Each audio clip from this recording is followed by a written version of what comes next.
Okay, it's time to get the power brick out, get it plugged in, see how it goes. So I'm just going to take the protective film off the screen and off the camera.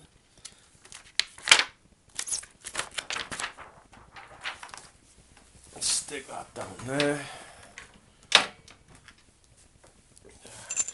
Hey, big sea lighter. And that's a text message. It's a text message of Princess Claire. Princess Claire interrupts the meeting.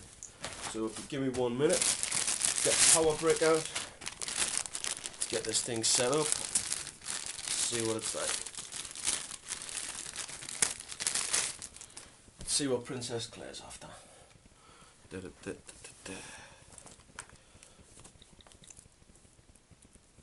Now, I've had a lot of gaming laptops in my time. I've had Dell laptops, I've had Alienware laptops, and I must say, the power brick on this laptop is possibly one of the biggest I've seen.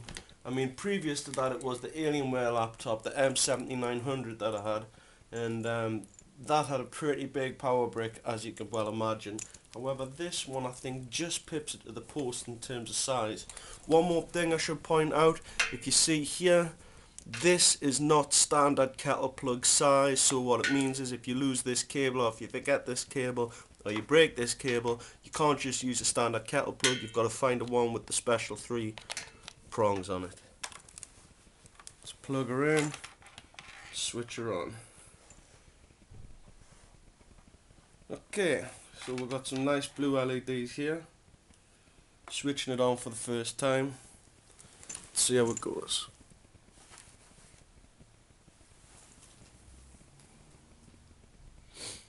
I'm guessing that I'm going to have to run up obviously through the standard Windows setup, so I'll probably stop this right here and then we'll take over the review once everything has been set up and Windows is ready to go.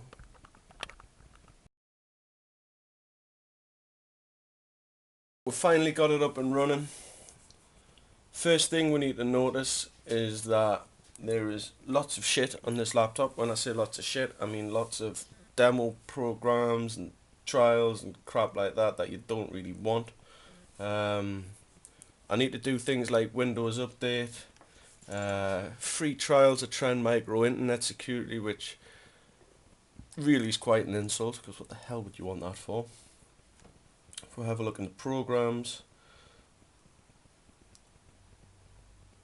there's a list of a bunch of programs that have been added for your convenience, which you probably don't really want.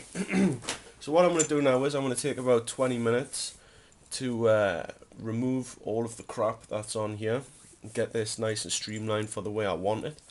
Another thing as well, obviously you've got your webcam up the top. You've got a nice little widget here for the Intel Core i7 processor. Let's just go through a few of the actual specifications of the unit. We've got an Intel Core i7 processor, which is on a base of 1.6 GHz, and it can turbo step up to a whopping 2.8 GHz. And if you use the overclocking button, which I mentioned earlier, on the fly, you can actually take it over 3 GHz. So this is fast. If you have a look at performance, just as an example, with all i7 processors, because it's a hyper-threading processor, it means not only is it quad core, but each core appears as 2. So we've got a quad core, and then we've got the hyper-threading. So this actually appears as an 8-core processor, which is absolutely enormous. It's awesome.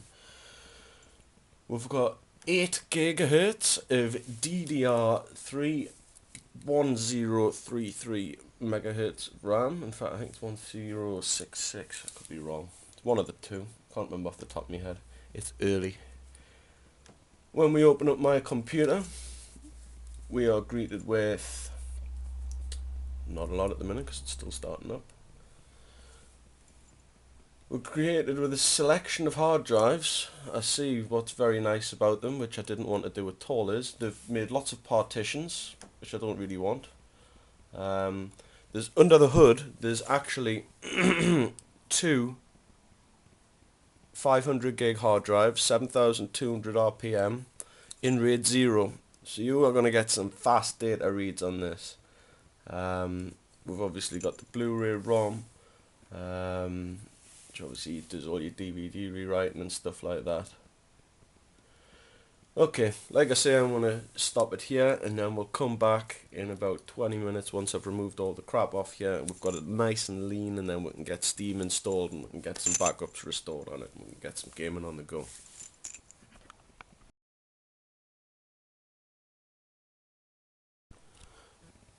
Okay guys, we're back. Still uninstalling stuff. It's been about 5 minutes now, but just a couple of things that I thought I should mention in the meantime. The touchpad itself is indeed multi-touch, and it can be used for zooming in and zooming out. In this case, I don't know if you can see that, I'm using the multi-touch on the touchpad to zoom the icons in and out on the desktop.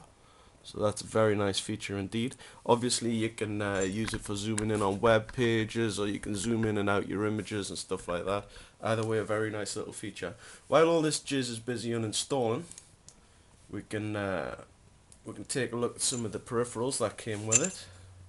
Starting with the first one, which is the mouse, which is, like I say, it's got a nice blue Asus logo on it here, which lights up. Adjustable DPI settings for those who are picky about the DPI. A nice scroll wheel, which is it's not a smooth scroll, it's a clicky scroll, so everybody who's a fan of the first-person shooter can scroll through your weapons without flying through them. You've got two buttons on the side, which you could have one set for Ventrilo, one set for whatever you like, which is very nice indeed. Now, let's have a look at the headset. Taking a look at the headset, it's actually a rebranded Steel Series gaming headset. Now if we have a look at it there you go, you got the Steel Series logo, the Republic Gamers logo on the side, which is very nice, Republic of Gamers written underneath it. It's got very, very, very nice nice material here.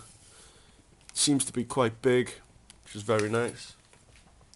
Now, I've the reason why that I don't usually wear these headphones is, just as an example, here's my current headset.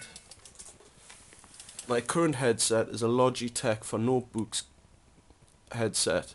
Now the reason why I wear that kind of headset is because I got a bunch of crazy piercings in my ear, which makes it very awkward to wear stuff like this, as it crunches in my ear. Crunches the piercing up against the side of my head. However, when I put this on, it's very nice and comfortable indeed. It goes straight over the top of all my piercings, and it practically cancels out all noise and encapsulates my ear completely, so that I get no problems whatsoever.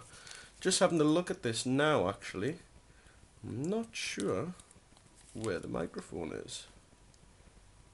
Let's have a quick look. Oh, another thing as well, in the box with the headset, there's a few tasty little features, which, well, not features, but tasty little things that we can pull out and have a look at. We have what appears to be a mount for maybe a microphone. And here we've got a remote control, which is obviously always nice. Just going to take that off there. Cable's very thick on this headset. Usually headsets, very thin cables. This one, an almost industrial strength sized cable. I mean, just as an example of how thick this cable actually is, if you put that cable next to my ordinary cable of my headset, you can see it's about 3 times thicker. So that's a bloody big, I mean actually, it's almost as thick as the power brick cable. The microphone's got an on-off switch on, so you can switch it on, switch it off. It's actually got a little Republic of Gamers logo on there, which is very nice indeed, so it shows attention to detail anyway. And I'm going to have a quick mess about with this headset, find out where everything plugs in, and then I'll be back.